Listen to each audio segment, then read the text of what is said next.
Somos igreja de Jesus, e uma das coisas que nos alegra em vivermos neste mundo é o fato de pertencermos à maior, não instituição, mas o maior organismo vivo que existe na face da terra, que é a igreja de Jesus. Muito mais do que uma instituição ou uma organização, a igreja de Jesus Cristo na face da terra, ela sempre foi estabelecida como um organismo vivo, porque nela, ou e através dela, a vida de Deus se manifesta na humanidade.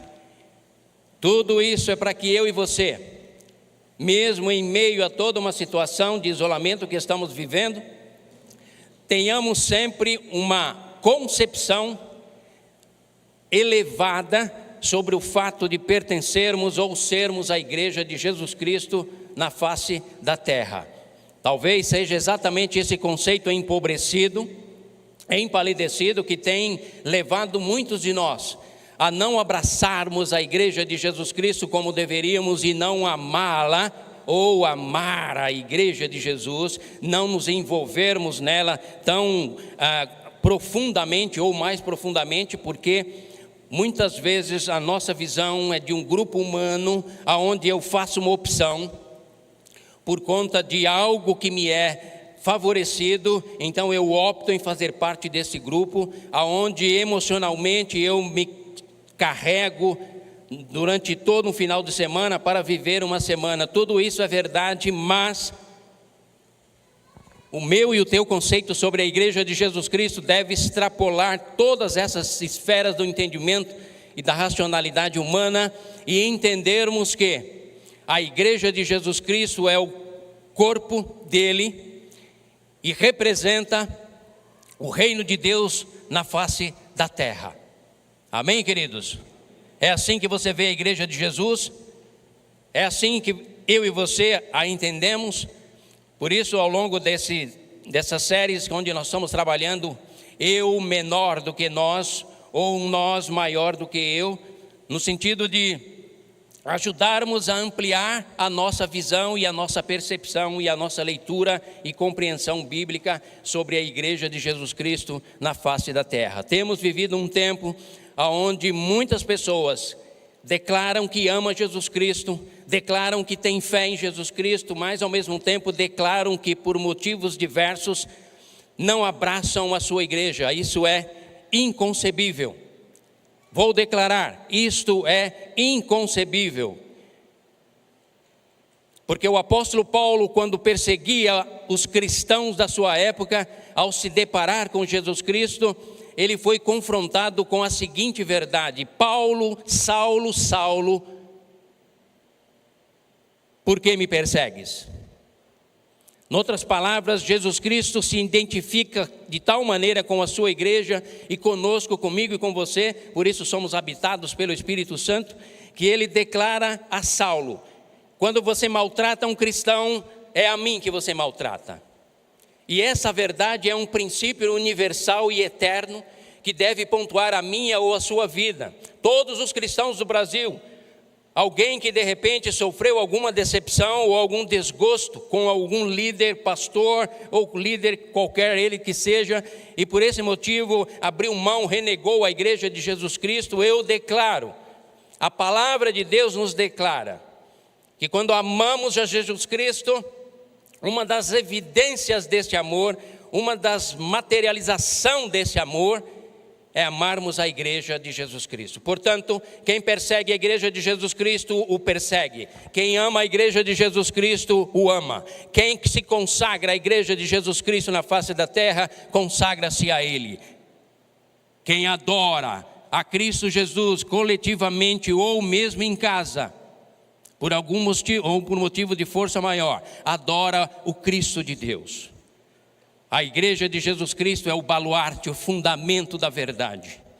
Ela foi estabelecida por Ele, ela subsiste nele, ela retornará para Ele, ela estará diante do grande julgamento. É por conta da pregação da igreja de Jesus Cristo, que somos eu e você, que o mundo será julgado, com base na nossa verdade, porque ela foi instituída de tal maneira pelo próprio Cristo, pela qual a sua igreja Ele deu a sua vida, e ela foi instituída de tal maneira e é fortalecida e resguardada a ponto dele dizer: as portas do inferno não prevalecerão contra ela. O comunismo não prevaleceu, o Império Romano não prevaleceu, nenhuma ideologia vai prevalecer sobre a igreja de Jesus Cristo, que somos eu e você, ovelhas do seu rebanho. Amém, igreja? É preciso, amados, que nós restauremos essa convicção na nossa alma, porque só assim nós sairemos por aquelas portas e transformaremos o mundo. Só assim, com essa convicção plena, encarnada na nossa alma, é que a nossa consagração será integral, 100%, e não temporária nem transitória. Tudo isso passa pelo conceito que eu e você temos, adquirimos ou desenvolvemos a respeito da igreja de Jesus, composta por homens e mulheres, fracos e falhas, mas debaixo da autoridade e da supervisão do Cristo de Deus, a ponto dele identificar-se com ela. É a igreja de Jesus que nós estamos tratando justamente para fortalecer a tua convicção, o teu coração e a tua alma nessa direção. E hoje eu quero considerar com os queridos a respeito de um instrumento, um recurso que é utilizado, sempre foi utilizado na Escritura e também passou a ser utilizado pela Igreja de Jesus Cristo no livro de Atos dos Apóstolos, lá no seu início, e que chega até os nossos dias. Que recurso esse é? A pregação da palavra, a proclamação da palavra. Eu me atrevo a dizer que hoje, mais do que nunca, com os embates que a Igreja de Jesus tem sofrido, principalmente no conjunto de verdades os quais ela abraça e defende, hoje mais do que nunca, cada um de nós precisamos levantar da nossa comodidade a bandeira do Evangelho e declarar que Jesus Cristo é Senhor e Deus absoluto, e que a sua verdade não pode, não deve, nunca passará pelo crivo nem da necessidade humana, nem da conjectura humana, nem da filosofia ou sociologia humana, porque a sua palavra é imutável, é suficiente, é inerrante, é eterna e estará no dia do julgamento. E diante da sua palavra, a Bíblia Sagrada, toda a humanidade se prostrará diante de Deus e confessará, ou com os joelhos quebrados pelo juízo divino, ou com os joelhos dobrados pelo quebrantamento, pela contemplação do amor e da graça do Deus eterno. Mas fato é que o que eu e você como igreja abraçamos e proclamamos, e devemos fazê-lo com profunda ousadia, é a verdade absoluta de Deus contida na sua palavra, que é inerrante, imutável e suficiente para trazer respostas a todas as indagações existenciais do tempo presente e também no que diz respeito à eternidade. A proclamação da palavra é exatamente nesse ponto que eu quero que nós vamos pensar a respeito nesta noite. Atos capítulo 2, os irmãos podem me acompanhar, por favor. Do versículo 36 ao 40, nós vamos encontrar um pequeno trecho de um sermão ou de uma pregação ou da primeira proclamação efetuada pela igreja através do apóstolo Pedro. Atos capítulo 2, de 36 a 40. Então, nesse primeiro momento, tento trazer e gostaria de trazer à sua mente, repito, mais lucidez e convicção para que você entenda o meu e o teu papel como igreja de Jesus Cristo na face da terra e também no aspecto coletivo. O quanto isso tem valor, importância no mundo espiritual, na tua intelectualidade, no teu intelecto, nas tuas emoções e na tua espiritualidade, e desce e passa pelo corpo físico, saúde. Tudo isso está sendo gerado aqui nesse instante. Não é meramente alguns minutos que gastamos aqui. Neste exato momento, o Espírito da glória, o Espírito de Deus percorre por esses corredores. E o nosso tema desta noite é o que faremos É uma pergunta que foi feita por aqueles que ouviram o sermão.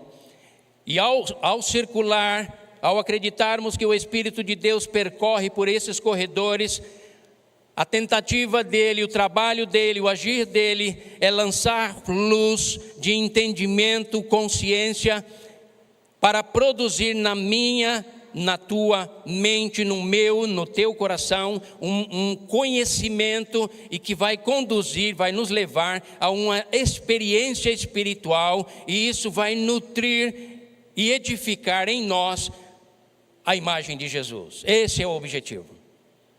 Não é um momento de distração, não é um momento para aqueles que não têm outras atividades, não, é um momento de lucidez. E esse é o objetivo da pregação genuinamente bíblica. Não é produzir em nós satisfação, mas é produzir em nós transformação. Por isso o Espírito de Deus passeia por esses corredores. Jesus Cristo, através do seu Espírito Santo, passeia aqui entre nós.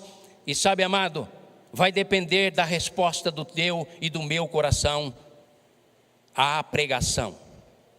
Esse recurso, o recurso da pregação, da proclamação, repito, sempre foi utilizado pela igreja de Jesus Cristo, pelos profetas no Antigo Testamento, por João Batista e mesmo por Jesus e também por Paulo, Pedro e todos os demais apóstolos. Vamos ler o texto, queridos? Vocês podem me acompanhar assentados mesmo?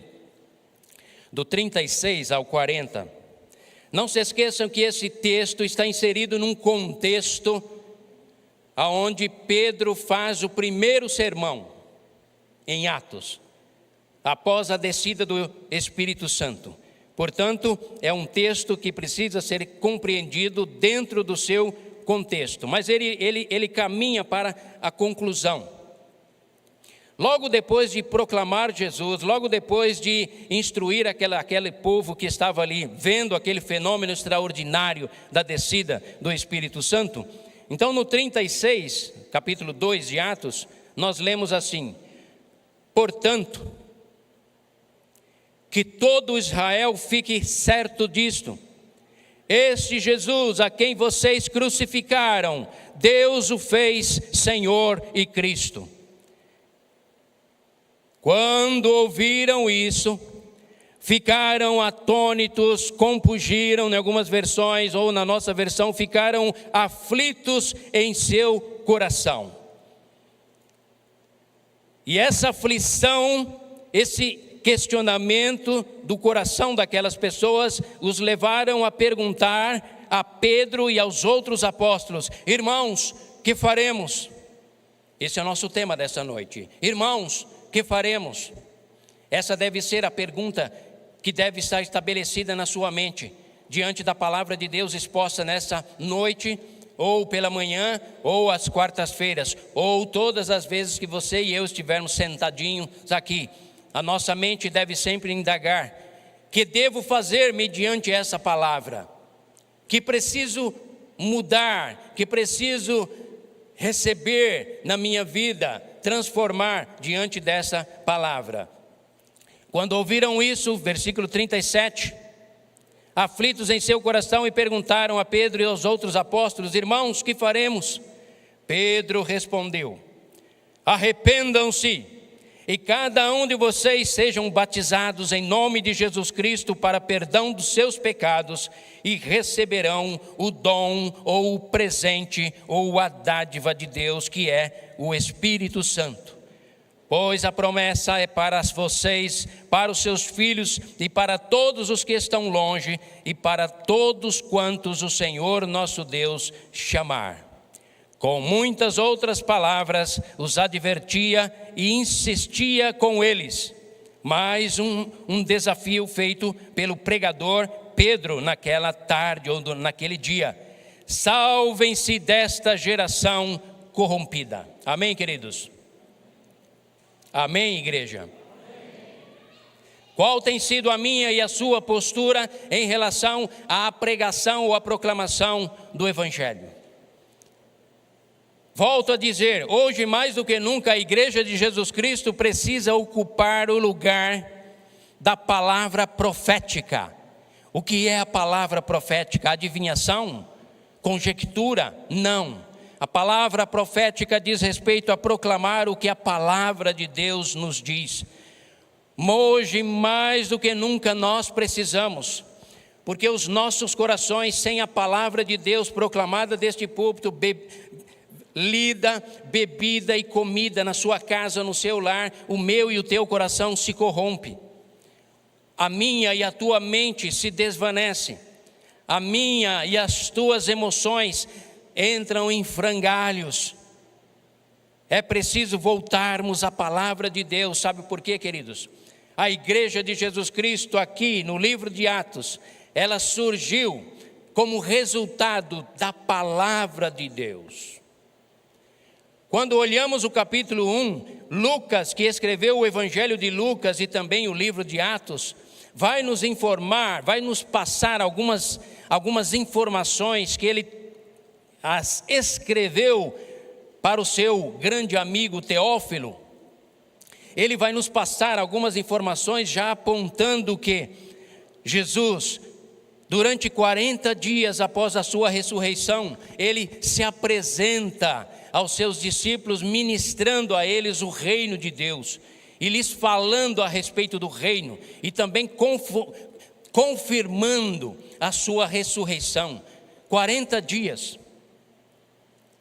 Quando você lê isso, você diz, isso é meramente um número. Não, não. 40 dias é o cumprimento da palavra de Deus. 40 dias é a digital de Deus que é colocada ali. Porque foram 40 dias que Moisés ficou no deserto. 40 dias que Jesus foi tentado. 40 dias faz parte do período do dilúvio, da grande chuva.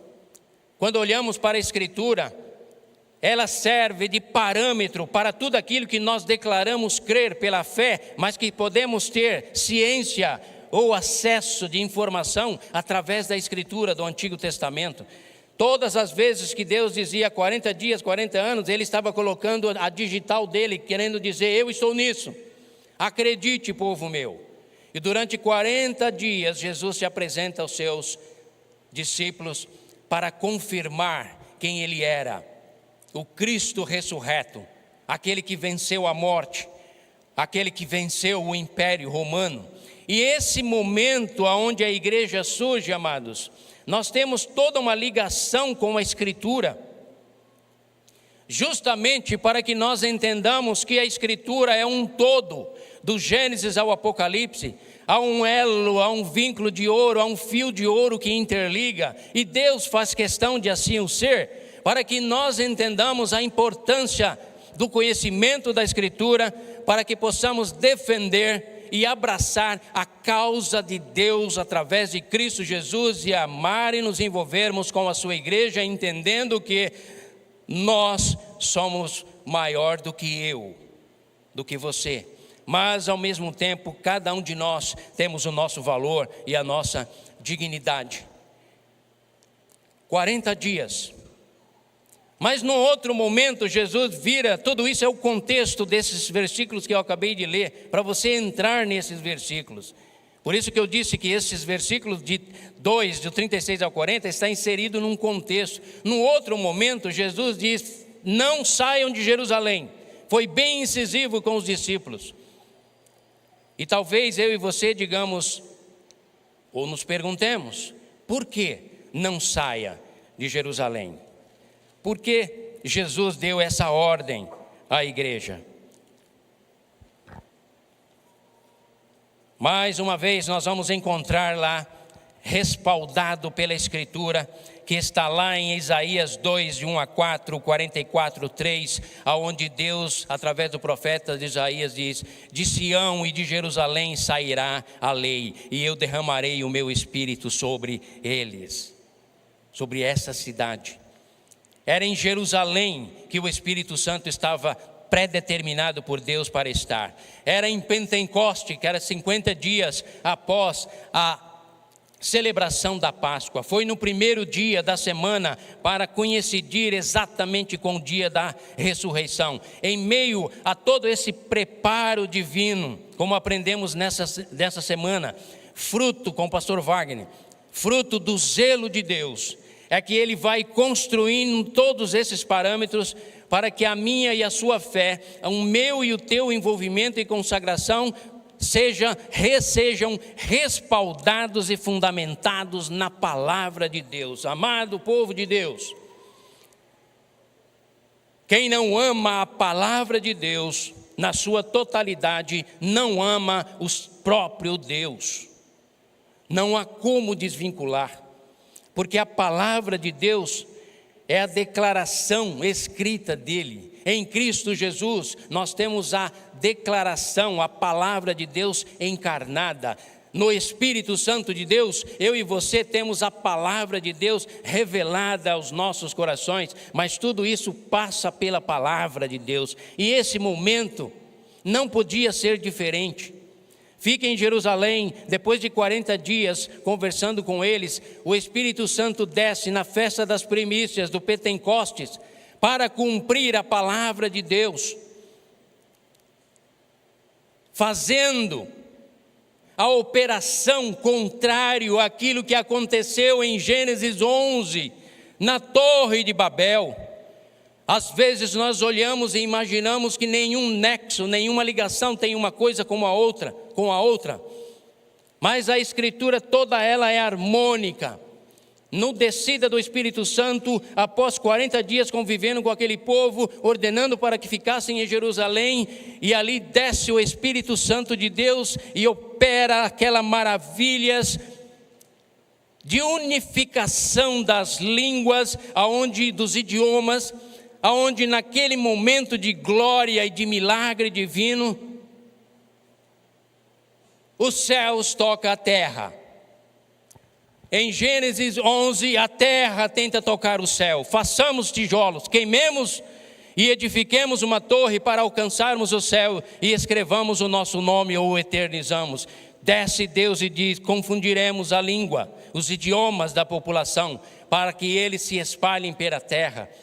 O que temos em Atos 2, com base na Escritura, é a reprodução ao contrário do que aconteceu em Babel, em confusão de línguas. O que temos em Atos 2 é a unificação das línguas através do derramar do Espírito Santo de Deus. E naquele momento nasce a maior instituição ou o maior organismo vivo da face da terra, que é a Igreja de Jesus Cristo, porque naquele momento as línguas foram unificadas, medos, persas, judeus, gentios, prosélitos, homens de todos os lugares, frutos de todas as espécies, porque era a festa do Pentecoste, onde cada um trazia o seu fruto, a prioridade, a primazia do seu fruto, frutos diversos.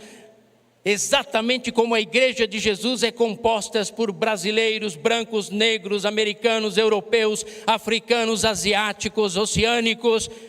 Essa é a Igreja de Jesus Cristo que nasce ali em Atos, e o zelo do Pai fez exatamente isso para cumprir a sua palavra, colocando ali a sua impressão digital, para que eu e você vivamos vibrantemente na Igreja de Jesus, entendendo que mais do que uma reunião humana, ela é a manifestação e a construção e a materialização do amor divino, da graça, da sua bondade e do cuidado que Ele tem para conosco e para com toda a humanidade.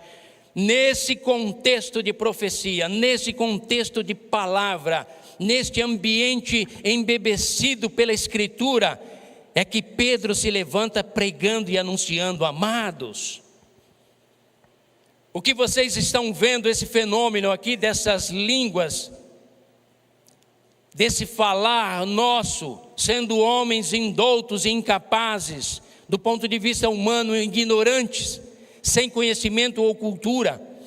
Mas sabe, queridos, aprove a Deus pegar as coisas loucas deste mundo e as fazê-las ser, e pegar aquelas coisas que acham que são e torná-las em nada, porque a pregação do Evangelho é loucura para os gregos, é escândalo para os judeus, mas o apóstolo Paulo diz: é o poder de Deus para a salvação de todo aquele que crê. E esse poder, essa autoridade, essa comunicação, essa palavra, essa proclamação passa por nós, passa por esse púlpito, passa pela vida de cada um que compõe a igreja de Jesus Cristo. Povo de Deus, se nós entendêssemos isso, nós seríamos um povo mais revolucionário do que somos. Esta igreja, com base nessa pregação e que indaga o que faremos ou dá a resposta, olha, isso para nós é novo, isso para nós é desafiador demais. O que eu preciso fazer? E então o apóstolo Pedro diz: cada um de vocês devem arrepender-se dos seus pecados, serem batizados para a remissão dos seus pecados, no nome de Jesus Cristo. E a partir daí, vocês se tornarão povo de Deus, a sua igreja, sereis habitados porque recebereis o dom, o presente do Espírito Santo. Aleluias ao Pai por ter nos dado do seu Espírito Santo, senão nenhum de nós estaríamos aqui. Já há muito tempo talvez, a própria verdade absoluta de Deus teria sucumbido com o judaísmo, mas Deus derramou do seu Espírito Santo sobre toda a carne, em cumprimento à promessa. Promessa essa também pautada e pontuada nas Escrituras. Em Joel capítulo 2, nós encontramos essa verdade. Deus constrói a sua igreja sobre a sua palavra. Deus edifica a sua igreja sobre a sua palavra. Deus resgatará a sua igreja, que será triunfante, vitoriosa no final da história da humanidade e do universo, por causa da sua palavra. Deus é zeloso para com a sua palavra. E portanto, queridos, a minha resposta, se você indagar no seu coração: pastor, o que eu devo fazer? A minha resposta para você é: ame a palavra de Deus. Não passe um dia sem degustar dela. Esta semana eu visitei um casal. Não tinha órgão, não tinha teclado, não tinha piano, não tinha nada que pudesse nos emocionar. O que tínhamos diante de nós era a palavra de Deus, 2 homens e uma mulher conversando a respeito da palavra de Deus. E quando comentávamos sobre o amor e a graça do Pai e a presença real dele nas nossas vidas, queridos, não há como conter as emoções. Porque a palavra de Deus é viva e eficaz, mais penetrante do que uma espada de 2 gumes, que penetra na alma e é capaz de discernir os pensamentos e intenções do coração. Ela é uma palavra viva e nós precisamos redescobrirmos a nossa paixão pela palavra de Deus. O sermão de Pedro apontava exatamente nessa direção, confrontando aquelas pessoas com os seus pecados, confrontando como talvez você esteja sendo confrontado nessa noite, por ter passado um ano inteiro, ou está indo para o final do ano, sem ter lido um livro da Bíblia, sem ter experimentado um momento a sós de solitude com o Pai. A mesma palavra de Pedro é trazida até você nessa noite, dizendo: arrependa-te do teu pecado e volta-te ao primeiro amor, porque tu és a minha igreja, diz Jesus. O preço que tu custastes para mim foi o meu próprio sangue, diz ele. Eu sou um Deus zeloso e tenho ciúme daquilo que é propriedade minha, mas eu só posso atuar no coração e na mente, o qual eu estou à porta e bato, e ele abre para uma disposição nova de leitura, amor e zelo pela palavra. Abre-se para uma disposição nova de amor, zelo e dedicação à igreja de Jesus Cristo. Abre para uma disposição nova, viver um tempo novo de um relacionamento mais íntimo e profundo com o meu Espírito, com o Espírito Santo do Pai. O que faremos? Perguntaram eles. E se você estiver perguntando: pastor, o que eu devo fazer? Já disse no primeiro momento. Volte ao primeiro amor, no amor à palavra do Deus eterno. Porque quem não ama a palavra de Deus, não ama a Deus. Porque Deus e a sua palavra são a mesma coisa. Quem não ama a igreja de Jesus Cristo e não se consagra a ela, também não é compatível com a proposta de Deus na declaração de amá-lo. Pedro, então, vem na nossa direção para nos chamar a atenção a respeito do nosso zelo e da nossa dedicação que precisamos ter para com a palavra de Deus, para com a sua verdade e o nosso envolvimento com Ele. Eu tenho um livro chamado A Arte e o Ofício da Pregação Bíblica, Randall Robson e Craig Larson, e ele nos diz assim, que a tarefa mais necessária para o nosso tempo presente no século 21 é nos levantarmos como pregadores ou aqueles que testemunham com as suas vidas a palavra de Deus, porque o que o mundo mais precisa não é conivência, nem complacência com o seu pecado, seus pecados ou seus erros. O que o mundo mais precisa é que o povo de Deus se levante com a palavra dele e a proclame, levando confrontação e arrependimento para que haja remissão de pecados e vida eterna. Amém, queridos? Cada um de nós somos portadores dessa verdade. Cada vez que eu e você declaramos para alguém, olha, você precisa de Jesus Cristo para que os seus pecados sejam perdoados, e aquela pessoa neutra não pode ficar, ou se submeter ou rejeitar, você e eu somos voz de Deus na face da terra. Porque se essa pessoa partir para a eternidade, rejeitando o plano divino, por causa da tua palavra, embasada na palavra de Deus, ela parte debaixo de juízo. Há poder e autoridade na palavra de Deus, e por isso eu e você como igreja precisamos proclamá-la ao mundo. Porque a Bíblia, ela é a palavra de Deus, nos diz neste livro que eu citei, A Arte e o Ofício da Pregação Bíblica.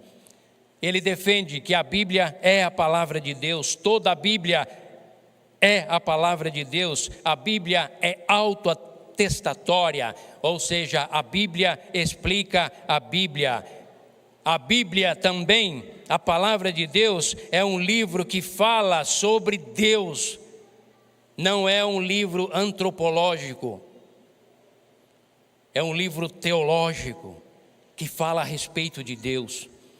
O maior interesse da Bíblia, e foi a pregação de Pedro que compungiu o coração daquele povo, quando eles proclamaram o plano de Deus e declarou em alto e bom som: o Cristo a quem vós negastes diante de Pôncio Pilatos e o matastes, Deus o fez Senhor e Cristo. Através dessa palavra, que é uma palavra sobre Deus, não trata de questões humanas simplesmente, porque não é um livro de cunho e ideologia humanista, é um livro teocêntrico. Enaltece a Deus, glorifica a Deus, revela a Deus, manifesta a Deus, nos conduz a Deus, nos ensina a amarmos a Deus, nos coloca diante de Deus como pecadores que precisamos de arrependimento. Esse é o papel da Bíblia, essa é a função prioritária, exaltar e proclamar a glória de Deus, porque o homem, ser humano, não tem glória nenhuma, se a glória de Deus não se manifestar a ele. É para isso, é por isso que o Espírito Santo de Deus veio ao nosso encontro, exatamente para nos acessibilizar, nos dar acesso às verdades de Deus. Sabe onde aprendemos isso, queridos? Na palavra de Deus. 1 Coríntios capítulo 2, de 9 em diante, vai nos falar exatamente isso. Aquilo que o olho não viu, aquilo que o ouvido não ouviu, aquilo que a mente não percebeu, aquilo que o coração não sentiu, são essas coisas que Deus preparou para aqueles que o amam. E Ele nos revelou através do Espírito Santo dele que habita em nós. Porque quem conhece a mente de Deus, se não for o Espírito de Deus?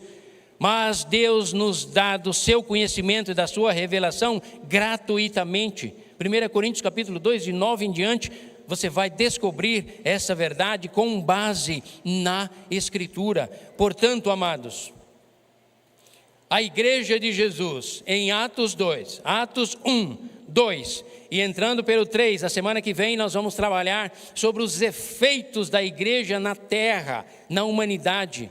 Foi uma explosão de renovação, nós vamos aprender sobre isso. Conceitos, dignidade humana, liderança, governo. Amados, ouçam-me. Uma igreja que nasce baseada e fundamentada na Escritura e que prossegue seguindo essa lei de ouro fundamentada na Escritura, sabe o que acontece com ela? Sabe o que aconteceu com a igreja primitiva? 30 anos, 3 décadas foram suficientes para que aqueles 12 se transformassem em 120, na primeira pregação 3.000, e depois mais 1.000, e a igreja não somava, a igreja se multiplicava. 30 anos, 3 décadas, de 12, 120, sabe onde a igreja chegou?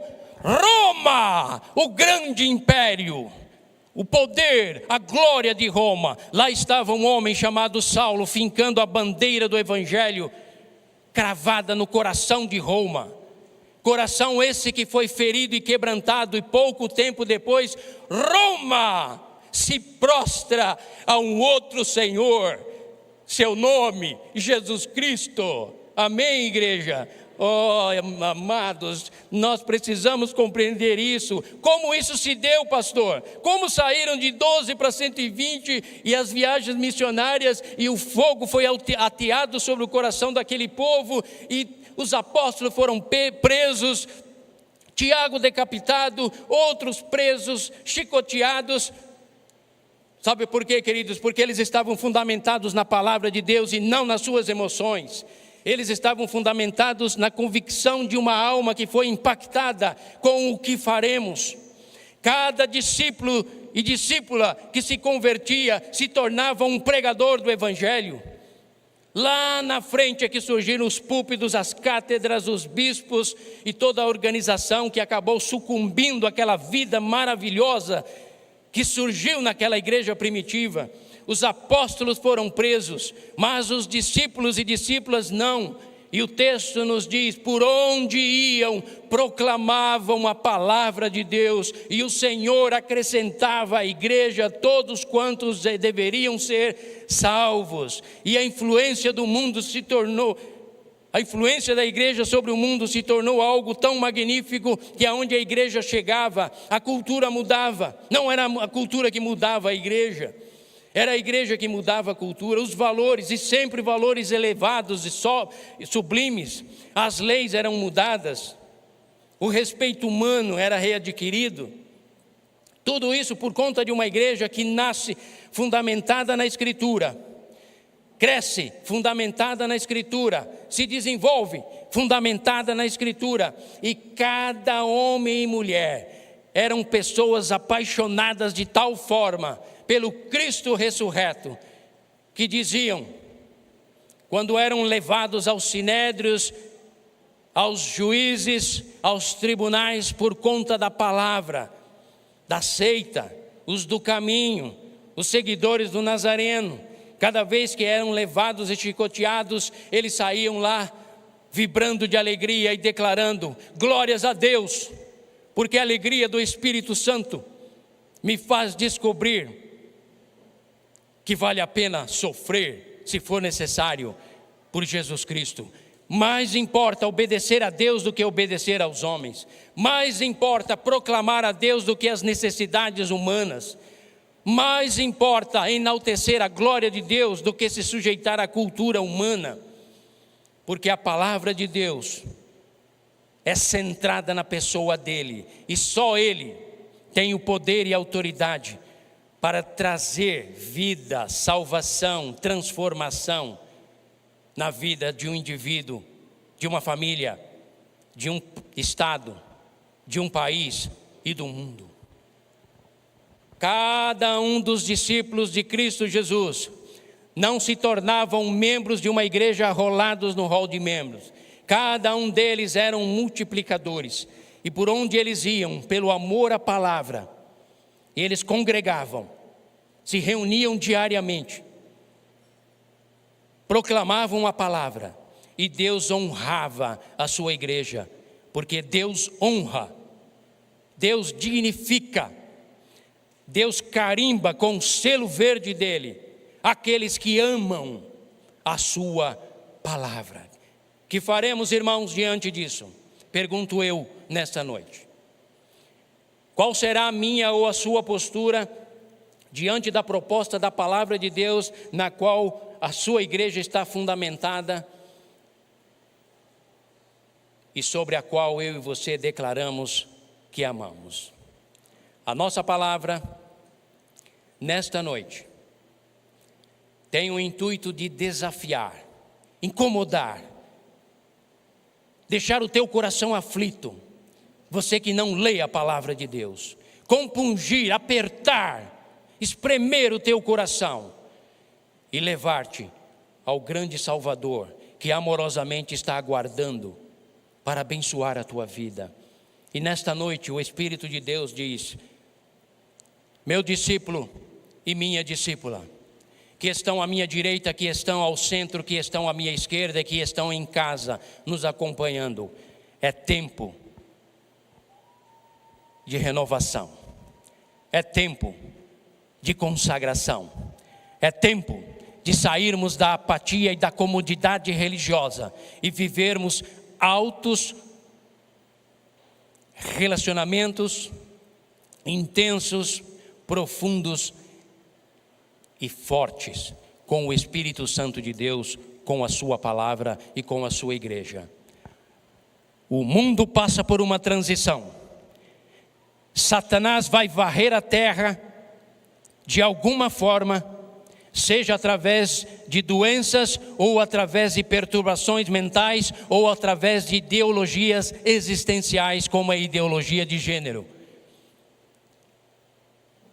Vendavais e mais vendavais vão assolapar toda a humanidade.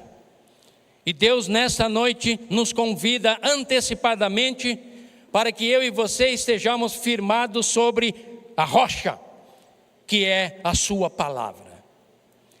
Não existe meio termo, não existe meias verdades, não existe meias consagrações, não existe meios envolvimento. Deus é um Deus do 100%. Ou está comigo, ou está fora de mim. Ou pertence ao reino, ou passe a pertencer ao reino. Ou sou 100% da sua vida, ou não sou nada. Mas nesta noite, que a minha e a sua resposta diante dessa proposição seja: que faremos, pastor? E o Deus eterno então nos traz aqui para dizer a vocês: mesmo que os teus pecados sejam vermelhos como a escarlata ou como o carmesim, mesmo que tu tenhas me negado, sendo negligente, desobediente e inconstante diante de mim, eu nesta noite ministro o meu Espírito sobre você para fazer uma renovação na sua vida, na sua alma. Cabe a cada um de vocês nessa noite decidir, porque diante do Pai não existe meio termo. Diante do Pai a consagração deve ser integral e absoluta. O Pai não procura pessoas perfeitas para usá-las e para abençoá-las. O Pai eterno, através do seu Filho Jesus, do seu Espírito Santo que nos foi concedido, procura corações quebrantados e humildes, porque ao soberbo eu rejeito, mas um coração quebrantado e humilde eu o restauro.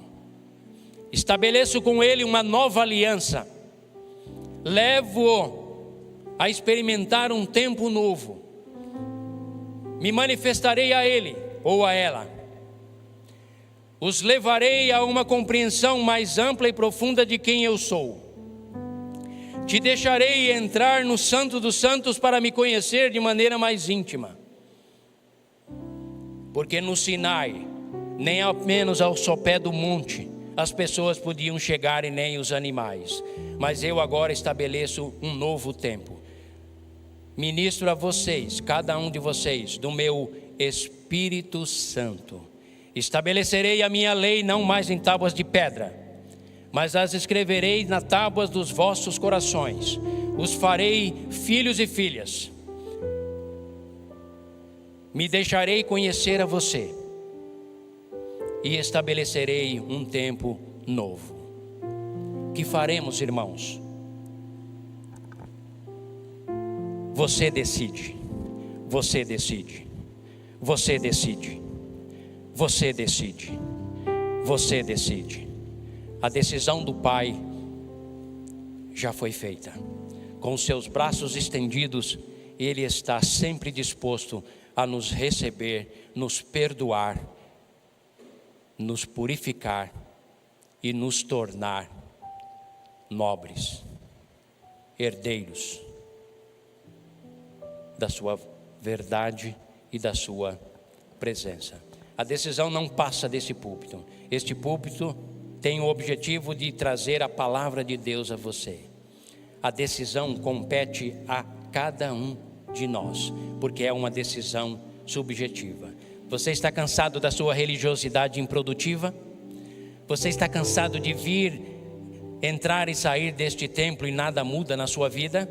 Você está cansado de repente dobrar os teus joelhos e fazer as tuas orações rotineiras e nada acontecer? Se você tem feito isso, sabe o que Deus diz? Persista, porque todo aquele que bate, eu abro. Todo aquele que me procura, me encontra. Todo aquele que me deseja, eu me deixo conhecer. E é isso que eu quero para a minha igreja. O fiz lá no início na igreja primitiva e o faço no dia de hoje, porque o mesmo Espírito que foi derramado em Atos 2 é o mesmo Espírito que circula no nosso meio e está no meu e no teu coração. Mergulhe nele, se envolva com ele, e ele vai te conduzir pelas páginas da Escritura e na suficiência dela a visualizar tudo aquilo que o Pai eterno tem preparado para nós. Que faremos, irmãos? Que faremos, igreja?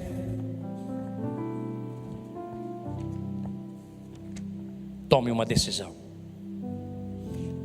porque Deus já tomou a sua decisão de te amar, de vir ao meu e ao teu encontro, de cuidar de nós, de desejar estar mais próximo de você. Mas no seu cavalheirismo, ele simplesmente bate e não invade. Eis que estou à porta e bato. Se alguém ouvir a minha voz, que é suave, mansa e educada e gentil, e abrir a sua porta, eu entro. Vou tomar café com você, vou almoçar com você, vou jantar com você, vou te acompanhar até o altar no casamento. Vou abençoar o teu casamento. Vou te abençoar na criação dos teus filhos e das tuas netas ou netos. E quando o teu corpo descer à sepultura, colocarei uma legião de anjos para dizer: vinde benditos de meu Pai, possuí por herança o reino que vos está preparado desde a fundação do mundo. Porque no momento em que perguntastes o que faremos, houve quebrantamento, arrependimento e consagração.